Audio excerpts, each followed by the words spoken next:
Good evening. So yesterday we ended with the line also seeing the 5 skandhas or 5 aggregates to be empty of nature. Okay? So we discussed this point a little bit yesterday. So let me cite a quotation from the great scholar Kongtang Tenpa Dome, where he says, how to say, ne korbe dunge yodocho da dangzin dönji jebena te dungni jimbe tabzula putamdo yongji bebarik. So by now all my Western friends also understand Tibetan, yeah? So this quotation says, ne korbe dunge yodocho, all the sufferings, problems, difficulties that we see in the samsara are harms inflicted by self-grasping. That Dangzi Dungji Seven, inflicted by the enemy self-grasping. So my children, he says, my children, Pu, son or children, if you desire liberation, then your only task is how to uproot this enemy self-grasping. How to eradicate, remove this self-grasping. Very powerful line. All these sufferings, problems, difficulties, aging, sickness, death, headache, stomachache, diarrhea, whatever,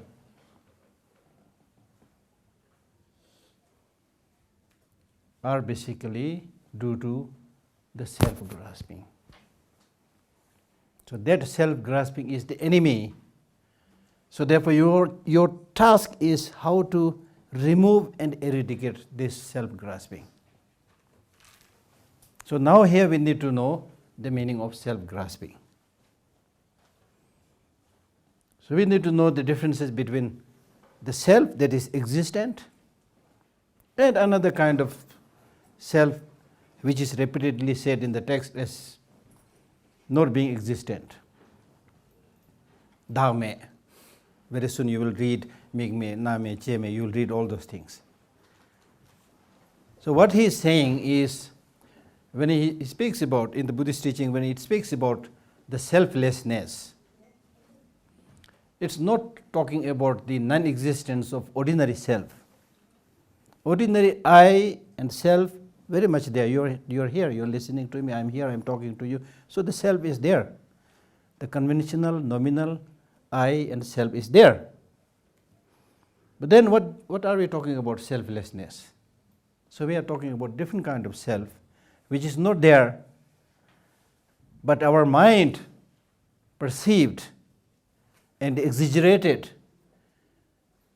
and give the designation as if it is existing. So all you need to do is make distinction between these two. A self that is existing, the conventional self, the ordinary self, which experiences pain, which experiences pleasure and so forth, that self is very much there.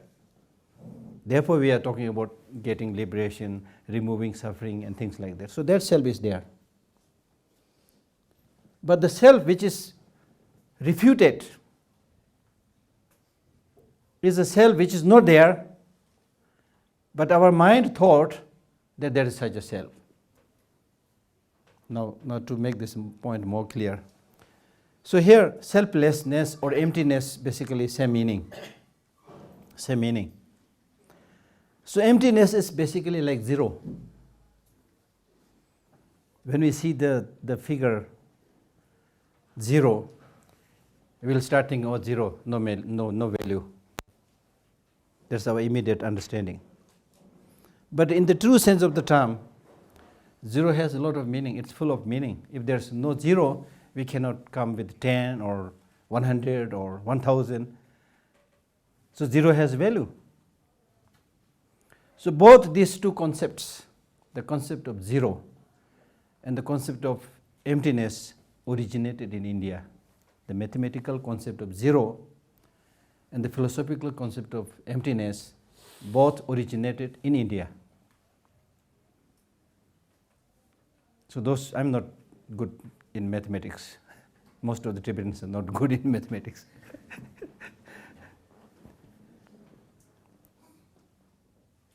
But zero or cipher plays a very important role in mathematical calculation that we all know, without which we cannot do any calculation. Very foundation is lost. So similarly,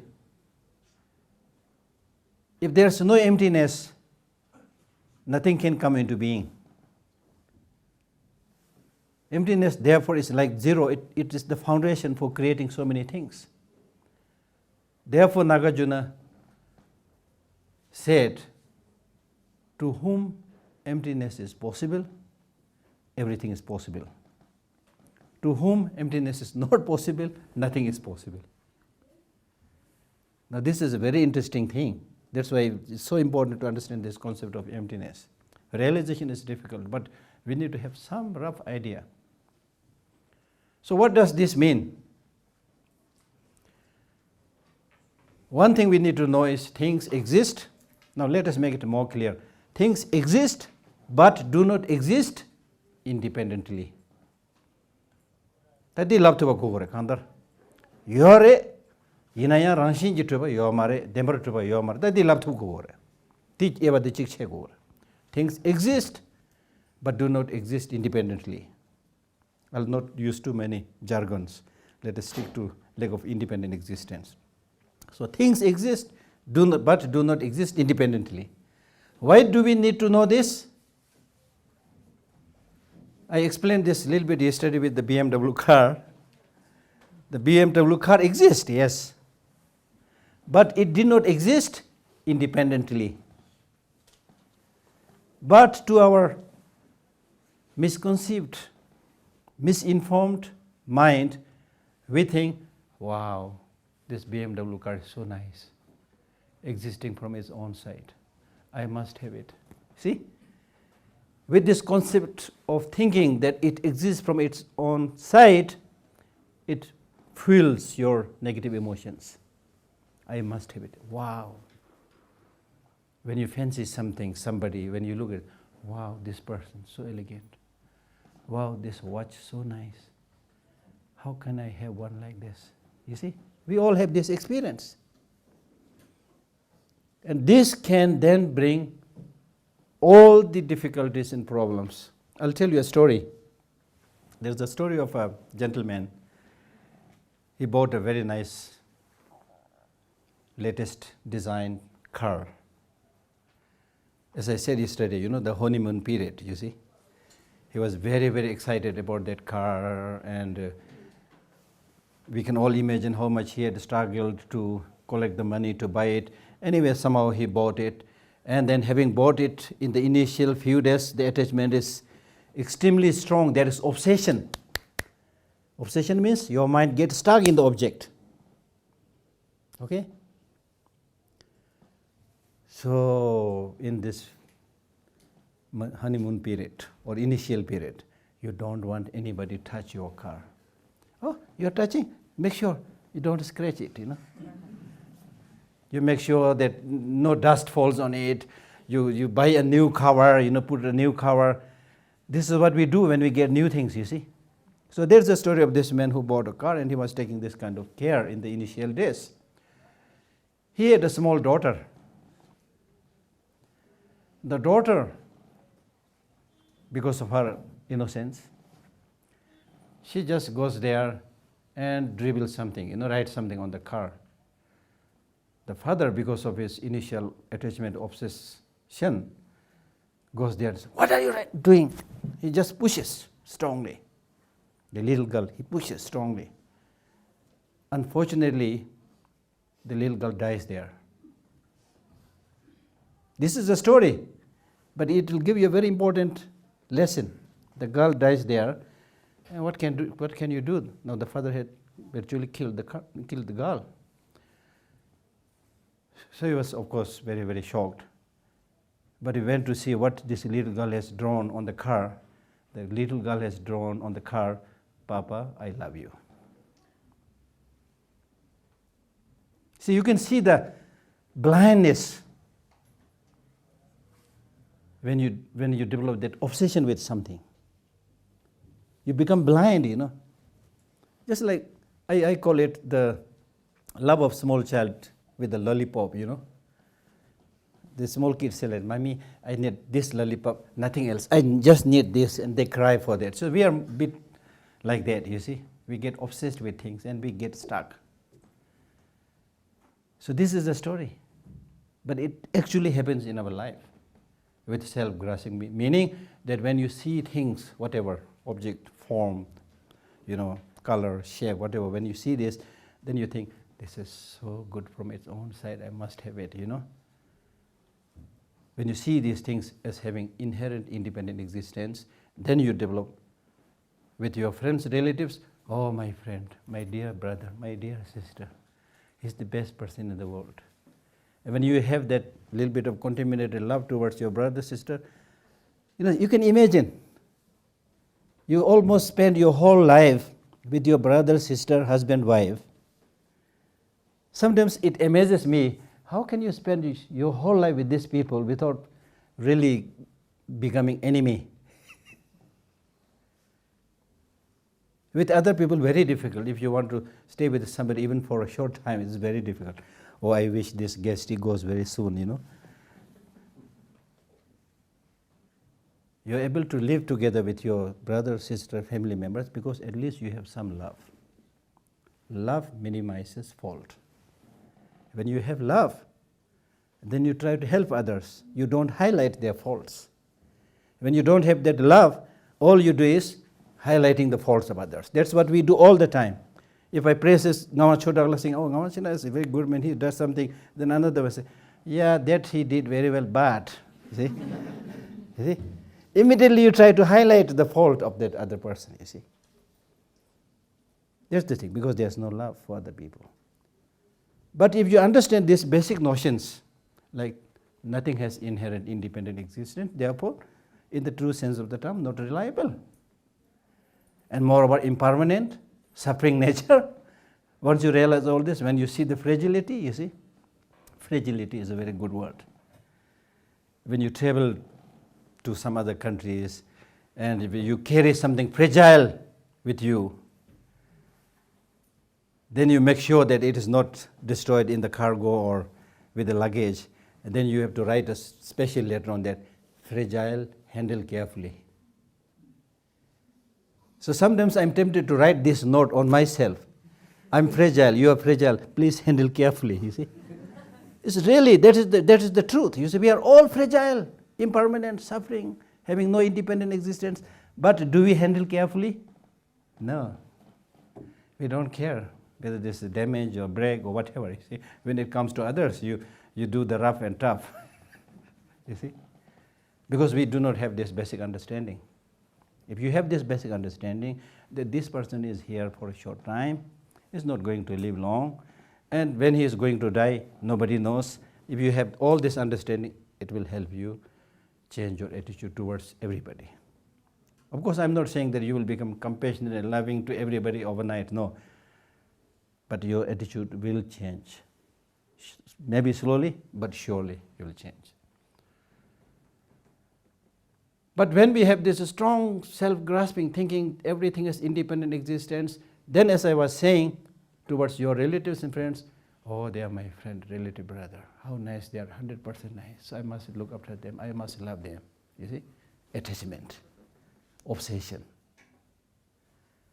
When it comes to your enemy, horrible. His Holiness is talking about having negotiation and dialogue with the Chinese leaders. How can we do this? That kind of attitude, you see.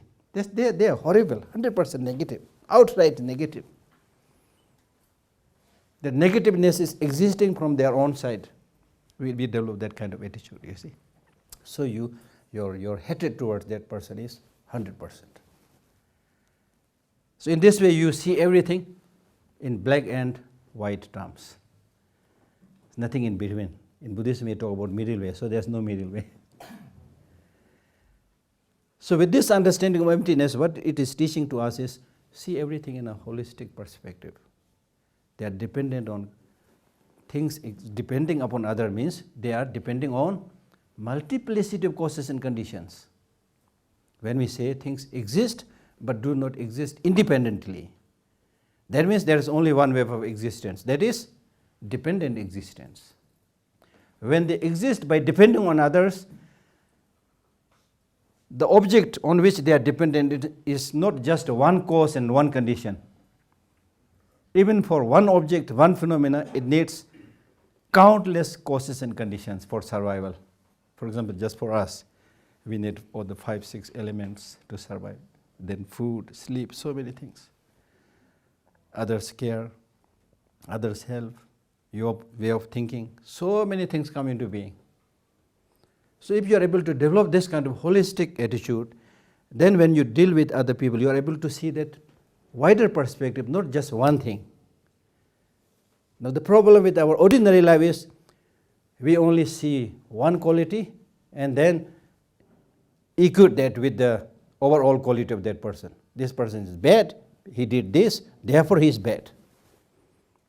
I remember very well when everybody was criticizing Saddam Hussein, saying that he is a dictator and everybody was after him trying to eliminate, In fact, when he was caught,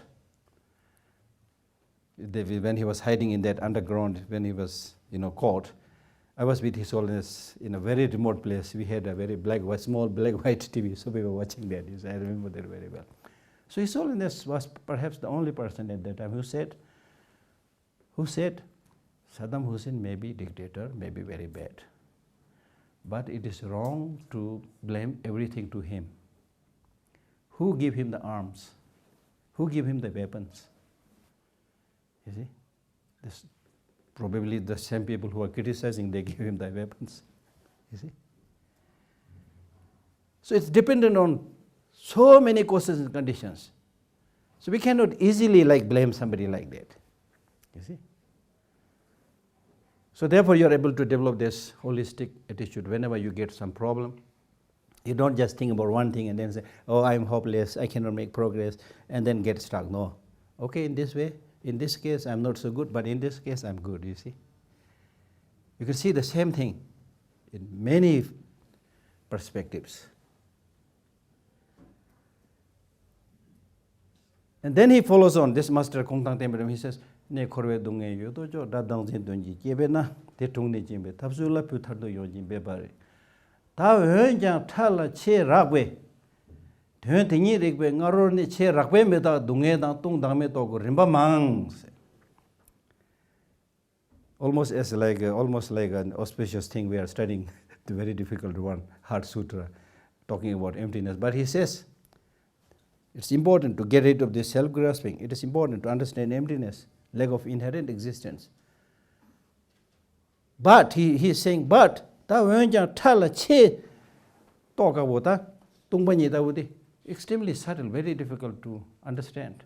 So before you make an effort to understand these things, you should first try to understand the grosser levels, like impermanence, like suffering. Now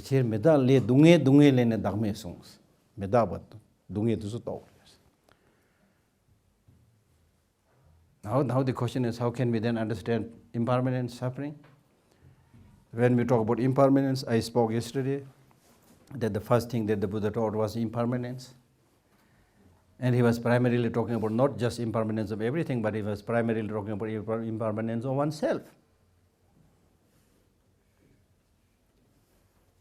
Then the Kongtang Tempe goes on saying, but this is not easy, not easy. Forget about emptiness. Even understanding impermanence is not easy. Even with regard to understanding impermanence, there are subtle forms of impermanence, grosser level of impermanence. Even the grosser level of impermanence, understanding that, getting some idea about that is very difficult. And he gives an example by saying, now for example, in the case of each of us, how many times we have seen people dying. Somebody's mother dies, somebody's brother dies, somebody's relative dies. How many funerals we have attended. But is there any change in you?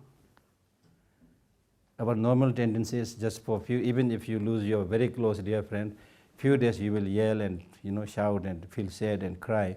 Even after that, again probably a new marriage or whatever, Very difficult.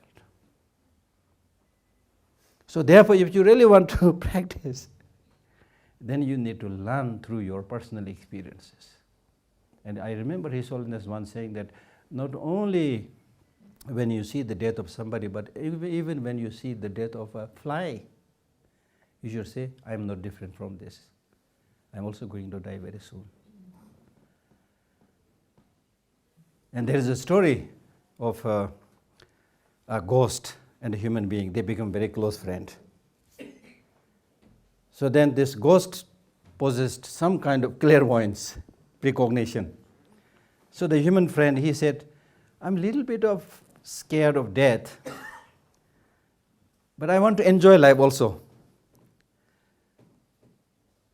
So when the death for me is coming very close, quite near, then please, because you have some precognition, you please inform me in advance. Then I will start practicing Dharma.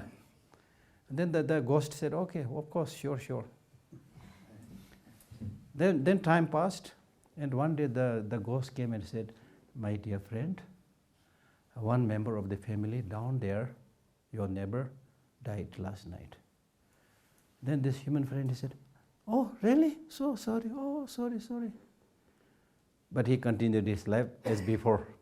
And then time passed, and after some time, the ghost friend again comes, my dear friend, one member of the family down there, up there, died last night. He said, oh, really? Again? Oh, so sorry. But he continued his life as before. No change, no Dharma practice, nothing. And one day then the ghost came and said, my dear friend, it's your time to go. The human friend said, how come? I told you to tell me a little bit in advance. Then the ghost said, I have never seen a person so stupid like you. I told you 2 times. I told you 2 times, you see? So these things that we see around is telling us. It's telling us. And especially when we grow a little bit old, then hairs falling away, becoming white, wrinkles developing. These are signs. Then teeth falling, eyesight failing, These are signals being sent. You see, but we don't understand the signal.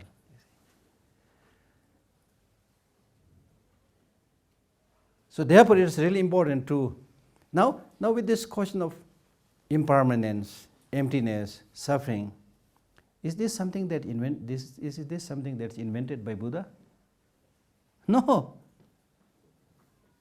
There's another very important thing we need to know. This is not something Buddha fabricated or invented.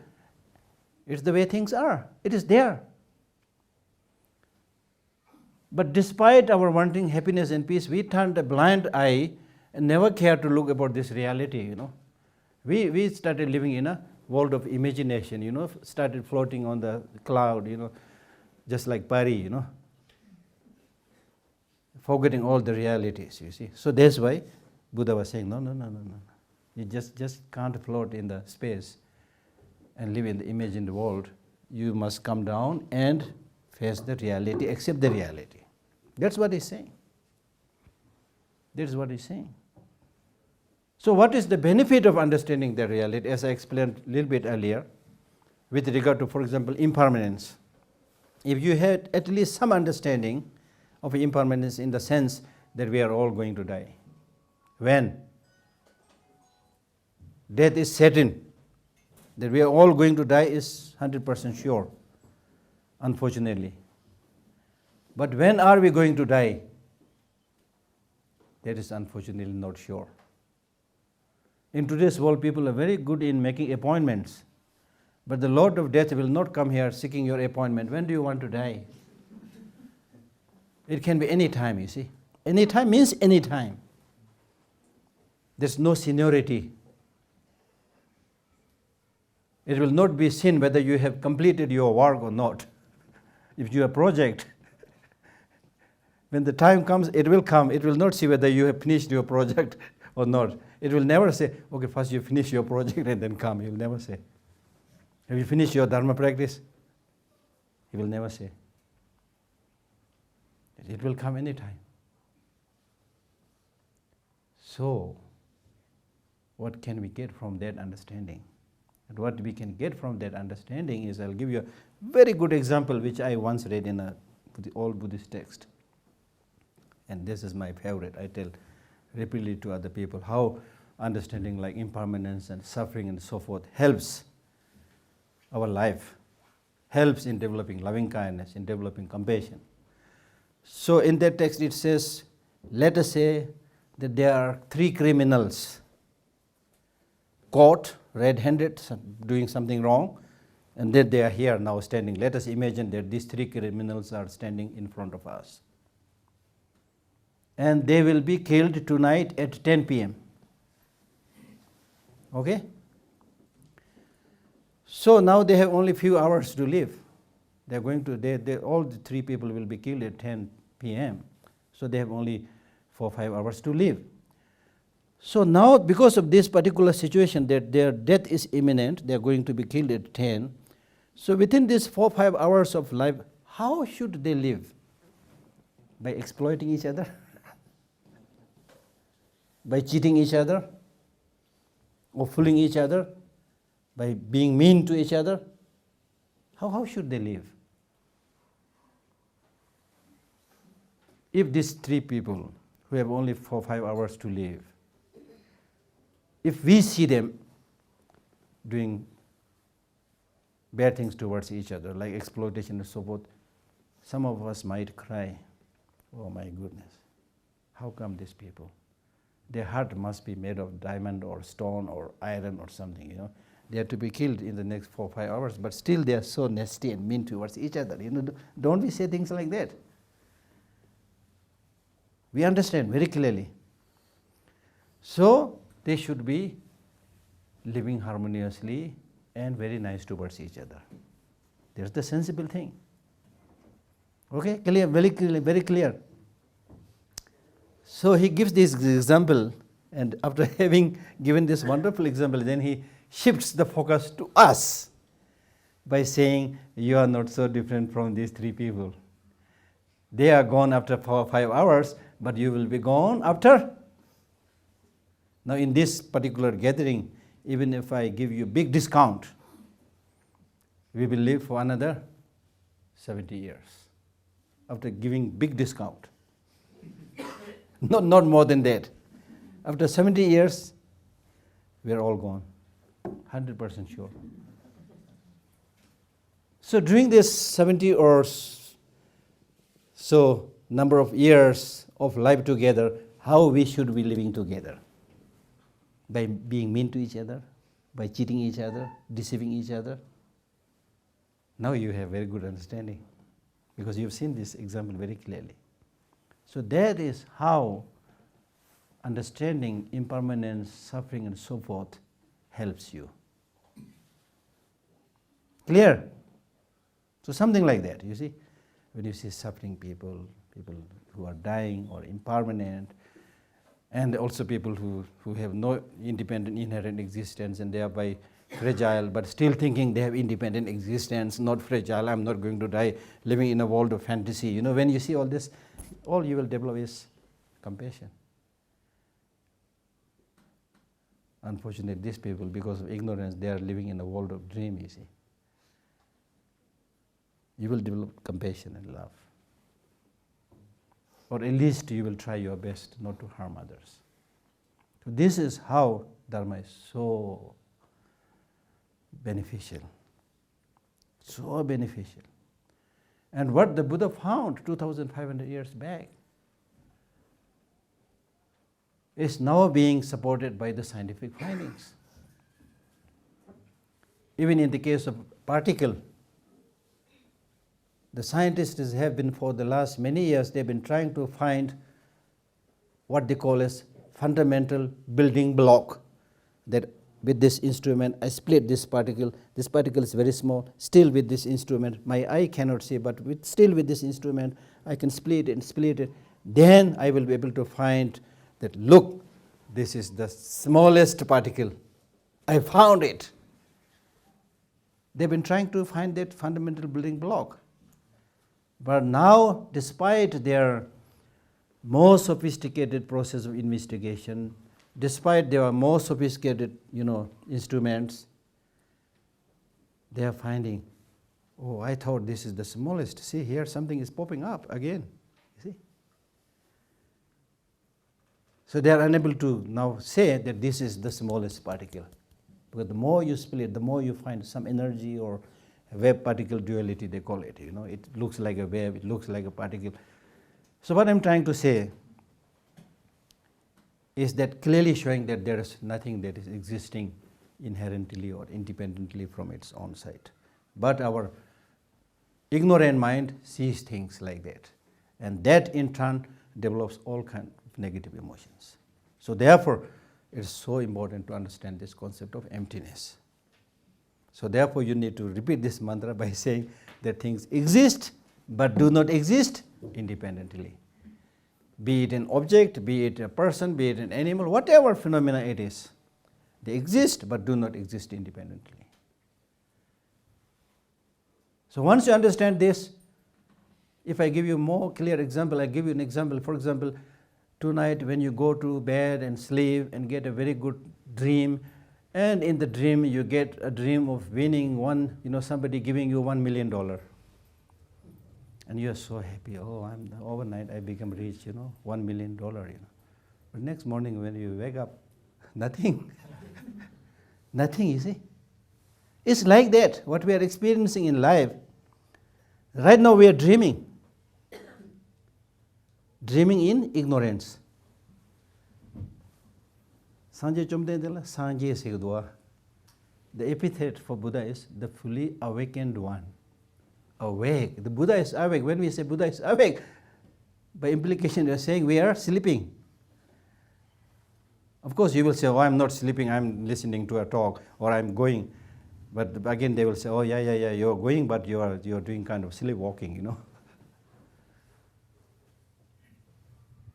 So just as when you wake up and see the reality then you see the reality that you did not have this $1 million, similarly everything towards which we are running and getting obsessed, when you wake up from the slumber of ignorance, then you will see not much meaning. Yes, we need to enjoy this for survival, for a good cause, but it's no good to get obsessed with it. Now when I say this, I'm not saying that you don't need friends, you don't need relatives, throw away all your wealth. I'm not saying that at all. I'll tell you another story. This story is very important for reminding you. At the time of Milarepa, because Milarepa, he just gave up everything as a great practitioner, so much so that he had nothing in his empty cave. And one day a thief came in the darkness and groping in the darkness trying to find something. Milarepa laughed and said, how can you find something in the pitch black darkness when I can't find anything in the broad daylight, you see? So such was the practice of Milarepa. So anyway, so there was a person at his time who was so inspired by Milarepa's way of life. He said, it's absolutely wonderful, I need to give up everything. And he distributed all his wealth, he gave up everything. So that's not so difficult. To throw away things is not so difficult. The problem is your mind ready? In this case, the person's mind was not ready, then he started suffering, you see. Because his mind was not strong like Buddha or Milarepa. Then he started saying bad things against Milarepa by saying, it's Milarepa who made me a beggar overnight. And then look at the bodhisattvas. In the bodhisattva practice, it said, having a lot of things is not the problem. In fact, if you want to practice giving and so forth, you need to have so many things. You need to be rich, things like that. But the problem is your obsession, your attachment. That's the problem. So it's not like just throwing away things, when you're not ready. So therefore you can, what I was trying to say was that whether it's impermanence or suffering or emptiness or whatever facets of reality, it's important to understand the reality. So therefore we are talking about emptiness here. Even in ordinary life, Now I see this very important for everybody, and especially for us the Tibetans also, or anybody of course, is that what this teaching is basically saying is that you should have that capacity to ask question all the time. Don't just follow others. Ask questions, see things, understand the reality. When you talk with somebody, pay attention to that person. Try to find his background, name, whatever. If you're looking at flower, try to understand the name of the flower, when it grows, everything. If you're able to adopt this kind of process of living a life, you will become so thoroughly experienced and well educated in everything. So it's not just the books from which you learn everything. The nature is an open book. The great thinkers like Buddha spent most of his life out in the wood. In India also, like you think about,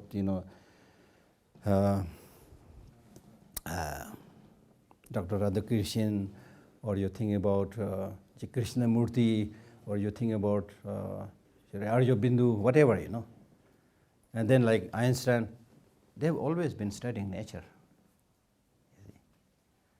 So therefore, in our process of educating oneself and educating our community also, it's very important to personally test and see and be aware and alert, whatever is happening around you. Then your life will also flourish because you get so much information and knowledge around us. So that's on a very grosser level, this teaching is also guiding us towards living an observant life. Observant, like His Holiness. I was struck. Of course, His Holiness is very special. When somebody is taking a photo of him, the person, because of his nervousness, they may be able to doing something quickly, but His Holiness says, oh, your camera, the lid is not open, Oh, the light is not blinking, whatever. He has observed everything because he is watchful, observant. Now, in our case, when we are talking with somebody, suddenly there is a phone, you will completely ignore that person, and then, hey, how are you? You don't want to talk with your husband and wife, but very good in talking to someone stranger. Oh, how are you? So there's the thing. So basically, this we are talking big here, emptiness and things like that. But basically, what it is saying is, in your life, be observant, understand the reality, understand the nature, try to live in accordance with the nature. This is what he is saying. Try to live in accordance with the nature. Now even in terms of environmental protection, protection. If you don't understand the nature, if you don't take care of them, how can you survive? It's not only the trees falling and the waters getting polluted. You will be the one who will suffer. We will be the one who will suffer, you see. So living in accordance with nature is what he is saying. Okay. So Buddha was born under a tree, meditated under a tree, and died or passed away under a tree. Nature. So for us, the Tibetan community particularly, is important to protect environment, take care of environment, planting flowers, trees, whatever, If all your surrounding is dirty, and you wear very nice clothes, moving around, doesn't look nice, you see. Doesn't look nice. So starting from small things, we can easily do, start doing small things, and then, of course, go to Shunyata and so many other things. So, I basically explained the point. Seeing the five skandhas to be empty of nature. Form is emptiness, emptiness also is form. Emptiness is no other than form, form is no other than emptiness. So this looks very difficult, but we can make it very easy. That means now let us take the example of this paper. This paper is emptiness. Emptiness is no other than this paper. That means when we talk about emptiness, we are talking about the emptiness of a particular object. Without referring to a particular object, you cannot talk about emptiness in vacuum. Okay? So therefore, now look at this. When we talk about emptiness of the paper, we are saying, if you look at this paper, it is there, as I said, it exists, but do not exist independently, as we already discussed. So since it do not exist independently, therefore it is devoid of independent existence. That devoid of independent existence is called emptiness. Form is emptiness. That means the paper is emptiness. So form is emptiness means the way the paper or the form exists is that it exists dependently, not independently. So therefore empty of independent existence. That is called emptiness. So the nature of this paper or any object is emptiness. Form is emptiness. That's the meaning. The ultimate nature of any object, including form, is emptiness. Emptiness is form. When we say things do not exist inherently, or when we talk about emptiness, again we are referring to that object, the form or the paper, so forth. So emptiness is form in that sense. Okay? We are not saying emptiness is form. Emptiness is, of course, not form. It is permanent. It is a permanent phenomenon. But when we say emptiness is form, it means the so-called emptiness has to be explained on a basis like a form. Therefore, emptiness is form. So therefore, the relation between the form and the emptiness is such, they are of same entity, just like milk mixed in water. When you mix milk in the water, you cannot distinguish which is water, which is milk. You know, they are of same entity. Okay? So that is therefore this last two line, emptiness is no other than form, form is no other than emptiness, means they have same identity. Of course, they are separate, but have same identity. Okay? Thus, Shariputra, all dharmas are emptiness. So therefore, as I said already, I explained already, all dharmas, all phenomena are emptiness. Their ultimate nature is emptiness. There are no characteristics, there is no birth and no cessation, there is no impurity and no purity. In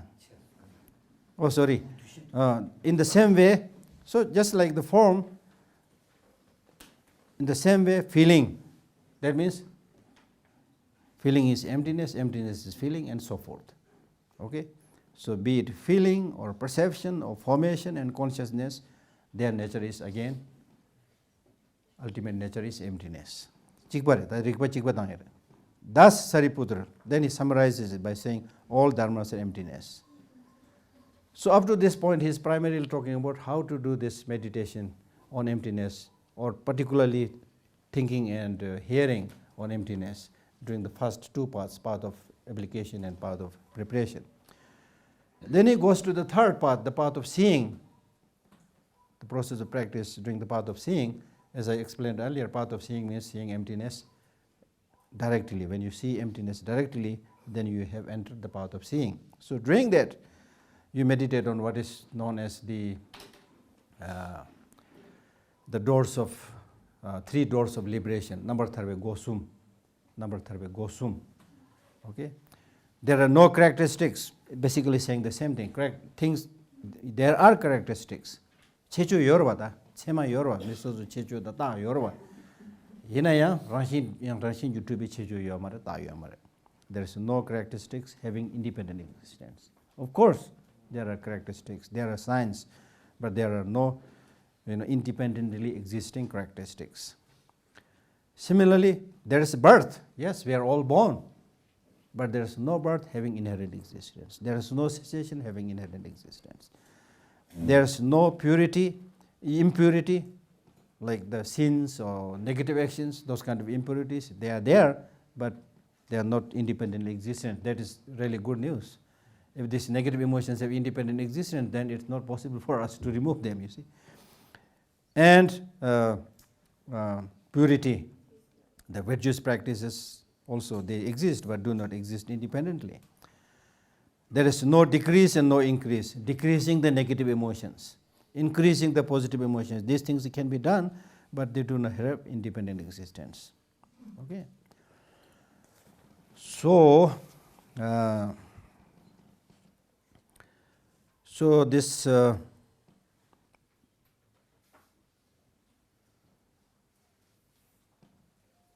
this one, therefore Shariputra, all phenomena are empty, is talking about the lack of inherent existence, that the first door of emptiness. And then it is saying that in terms of the causes also,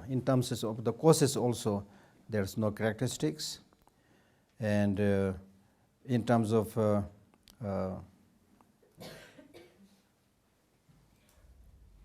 production, no birth having inherent existence, no cessation having inherent existence, Majepa, Mangaba, and no impurity and no purity. So this five is said to explain the meaning of number tharbe go. The first one is number tharbe go tungbanyi. Now this 5 is said to explain the number tharbe go semameba, having no characteristics or signs. Then in terms of the fruit, there is no decrease and no increase. Number tharbe tadirin divula member meba. In terms of the fruit, you should have no perception of having inherent or independent existence, with the decrease of negative emotions and with the increase of the positive emotions. Next one.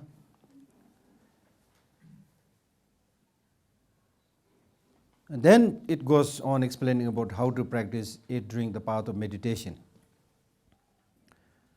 And during the path of meditation, not only you have now seen emptiness directly, which you have done already during the path of seeing, so during the path of meditation, your mind primarily gets completely absorbed into the state of emptiness. So in the parlance of that mind, which is totally absorbed into the emptiness, then you don't see any of these conventional realities. So therefore, Shariputra, in emptiness, when doing the path of meditation, when you enter into emptiness, then you don't see any of this conventional reality. So therefore there is no form, no feeling, no perception, no formation, no consciousness, no eye, no ear, no nose, no tongue, no body, no mind, no appearance, no sound, no smell, no taste, no touch, no dharmas, no eye dhatu. Dhatu means element, okay? And then ear dhatu and so forth, up to mind dhatu. And the dhatu, no dhatu of dharmas, no mind consciousness dhatu. And then he again goes on, even in terms of the 12 links of dependent origination, no ignorance. The tente yela chunyi gita chungsu na chena thoma mari wenyewa do yesuba nam chena ma chasa chunyi do rowa de yo mares gaksu chena yang rimbe chena yang gage jorwa dia sigma res or ta tumba nyele nyambar when the mind is totally absorbed into it, doesn't see this process of coming into existence of the 12 links of dependent origination and the process of putting an end to the 12 links of dependent origination. No end of ignorance up to no old age and death. No end of old age and death, no suffering. Then the Four Noble Truths are also not seen in that parlance. No suffering, no origin of suffering, no cessation of suffering, no path,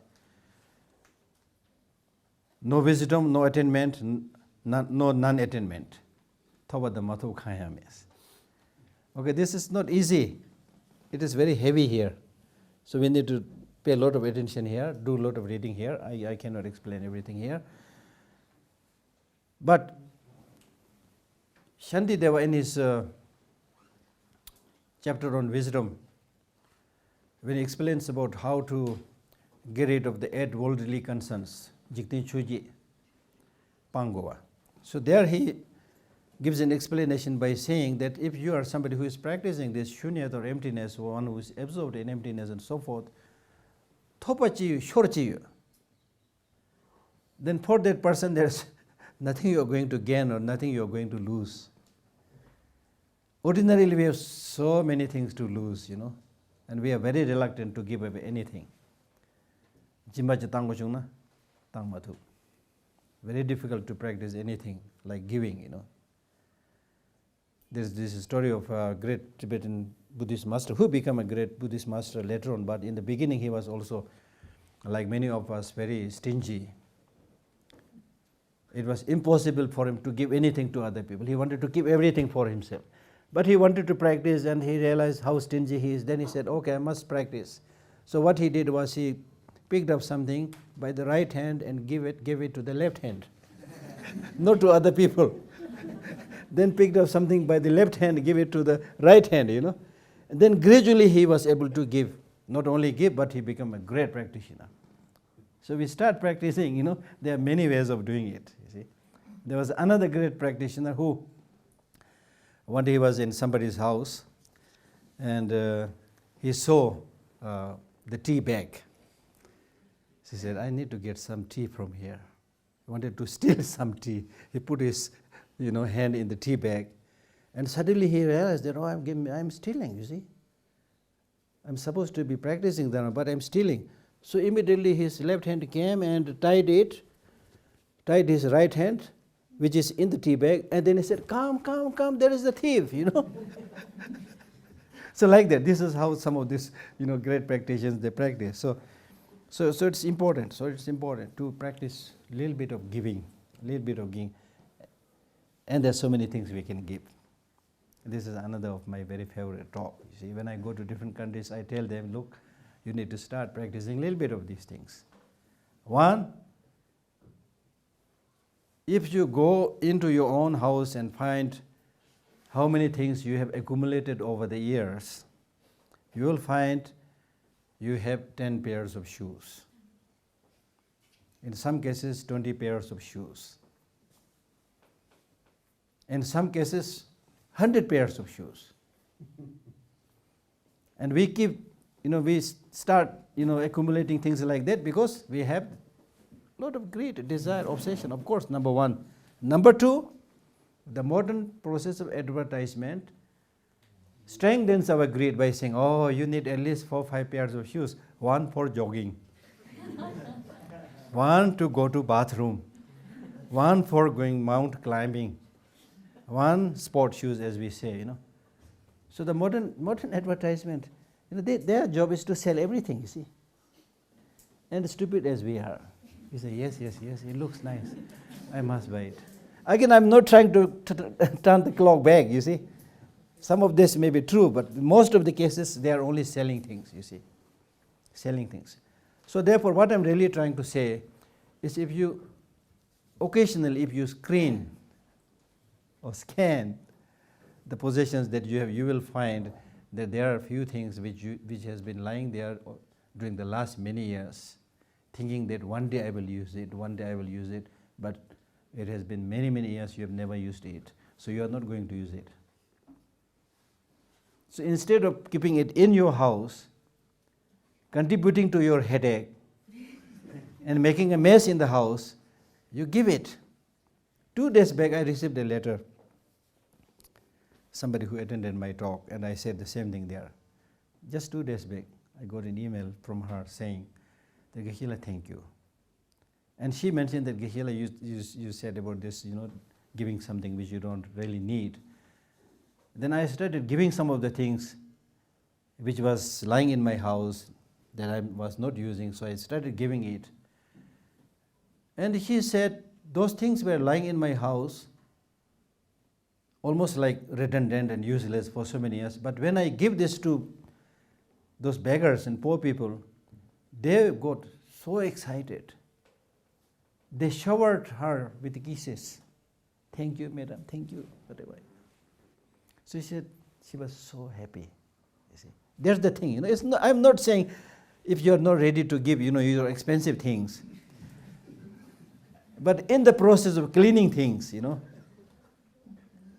when you clean things, at least take something and put there, you see.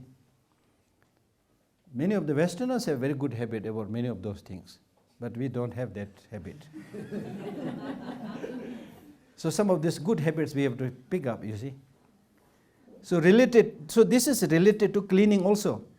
Like now with this Modi as Prime Minister, Swachh Bharat, clean India. This morning I was just thinking about it.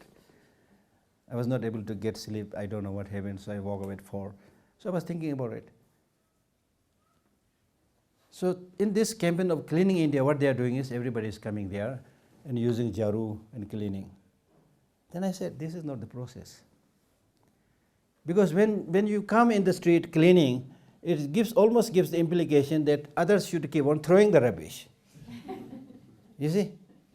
The real process of cleaning, at least something that we can do, is each of us make a promise or commitment that we will not throw rubbish around like that. We don't develop this tendency that somebody will come and clean it. That's absolutely wrong. If nobody throws rubbish, nobody will have to clean it, you see. It's a very easy process. I heard this story long time back, how Switzerland, for example, become very clean. Switzerland also, like any other country, it was in the beginning very dirty, you see. So this process of keeping the environment clean, everything was taught in the school. The teachers taught the kids, then kids were sent into the forest to clean things, and rubbish is lying around.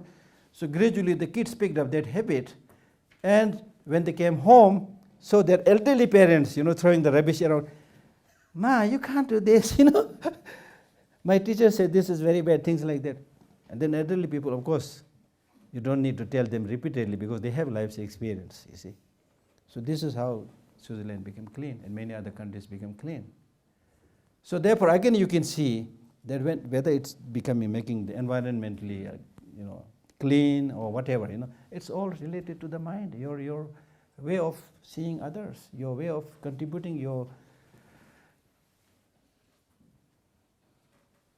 creativity, your support, your enthusiasm. You see, everything comes from the mind. Okay.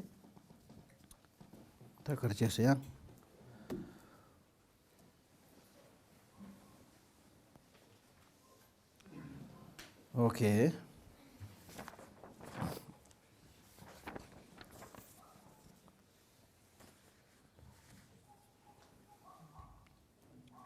So from that parlance of having no independent existence, anything, positive quality, negative quality, attainment or whatever, it is not there, having independent existence. Therefore, the one who is in the path of meditation and whose mind is totally absorbed in emptiness, they don't see these things. So even in our case, even if we have some inkling of idea about this, it will reduce many of these graspings. Thobachu, shorju, as I cited already. There's nothing much to lose, you see. Like, for example, look at back. If you are today a man of, say, 30 years old, and look back, what did we do, or what did you do during the last 30 years? What did you do during the last 30 years? If you make a movie out of it, it's a long movie, 30 years movie. How many times you laughed, how many times you cried, how many times you ran after name and fame and possession and so forth. But today you look back, what is there? Just a memory, nothing. So the rest of life will also go like that. So therefore the point here is that with this understanding of interdependent origination and its wider implication for developing these positive qualities, once you develop that kind of understanding and perception, it will help you change your whole perspective and whole attitude. You see. Okay?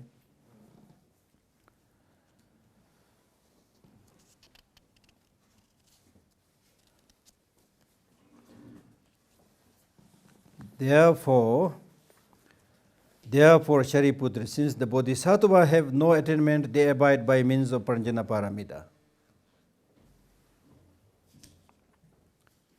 Since there is no obscuration of mind, there is no fear.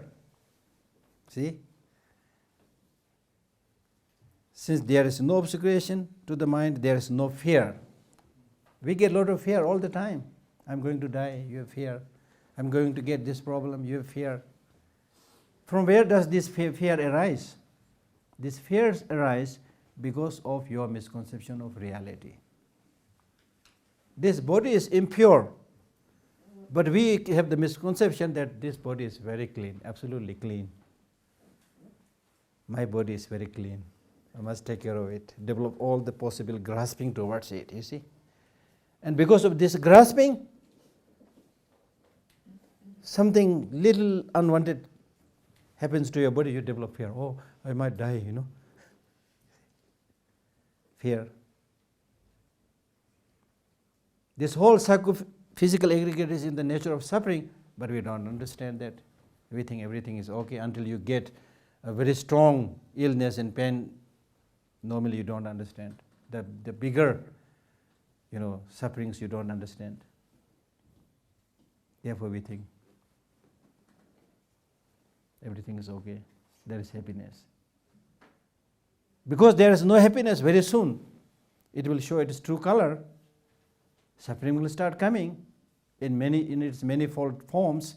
Then you develop fear. Things do not have inherent existence, but you perceive things as having inherent existence, and because of this grasping, there is a risk of losing things. You develop fear. 4 misconceptions, as we say. So it is because of this, your wrong ways of looking at things, that you develop fear. But if you are able to see things like a dream, there's nothing to lose, nothing much to gain. So there will be no fear. When you dreamt that you won $1 million, but when you wake up, not even a single dollar was there, but still you have no sadness because you know this is a dream. Similarly, the whole waking life, if you are able to understand is a dream, there will be not much agitation, less grasping, you see. So that's what he's saying. Many of you might have read this beautiful text called 37 Bodhisattva Practices. In that there is a line which says, Tuna Dembar Sungwe Atangche. Atangche means you get extremely tired, exhausted, because you misperceive what is wrong as true. Tuve Nangati Dembare Samne.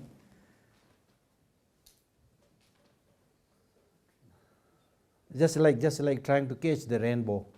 At a distance it looks very beautiful, but if you try to catch it, go near and catch it, you will never be able to catch it. It's like that. Things we are experiencing is like that. But there's an old Tibetan saying which says, if you want to catch rainbow, then you need to ride on a white goat and put some dog shit in your mouth. I mean, this is just an ordinary saying, But the reality is you're not going to, catch the rainbow, you see.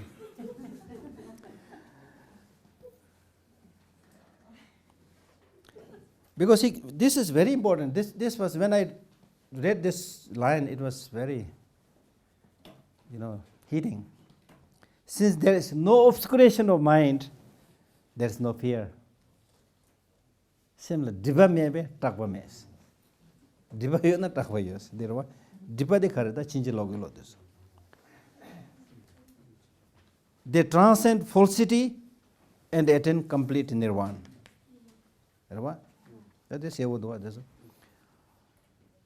And it is because of this great importance of meditating on this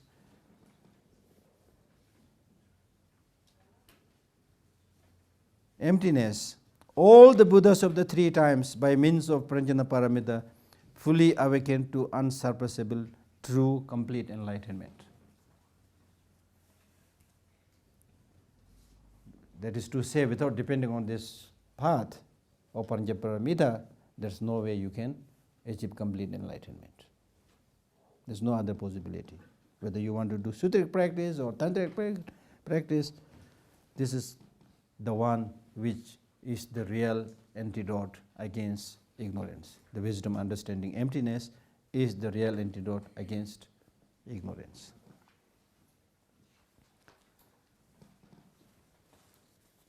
Therefore,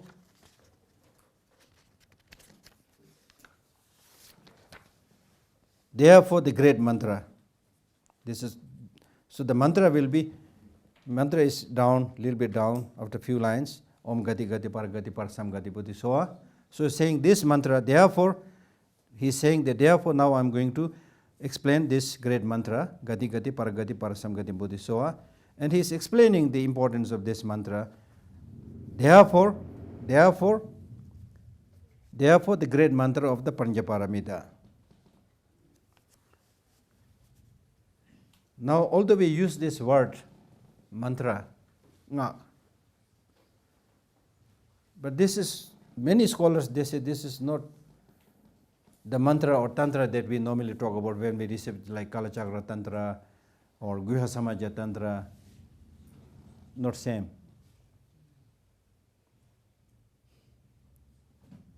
This word, basically mantra, is a Sanskrit word.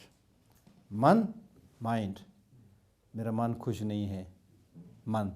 Tera, protecting the mind. Yichoba. So that according to the actual tantra or mantra, it means, mantra means by doing these tantric practices, you are able to protect your mind. How? Just to say a few words. Ordinarily, when we see other people, we have this tendency of highlighting other people's shortcomings, mistakes, wrongdoings. We very reluctantly highlight their positive qualities. And because of this, you develop all other negative emotions. Because when you see other people's shortcomings, bad doings, then it makes you unhappy. You see? But when you engage in tantric practice, then what you try to do is you forget, or you intentionally try not to see the shortcomings of anything.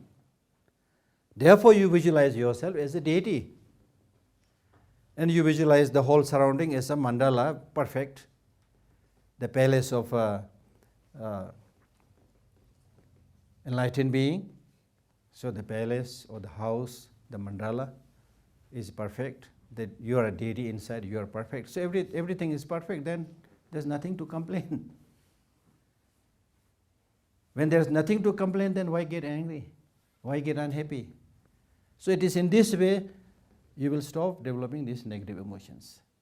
It is in this way that you protect your mind. Mantra, that's the meaning.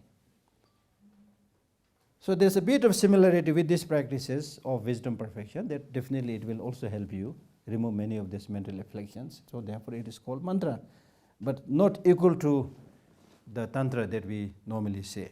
Although in ancient time, some people interpret this as equal to except tantra, then they started the process of visualizing yourself as the wisdom mother, but later many scholars, they said, no, this is different.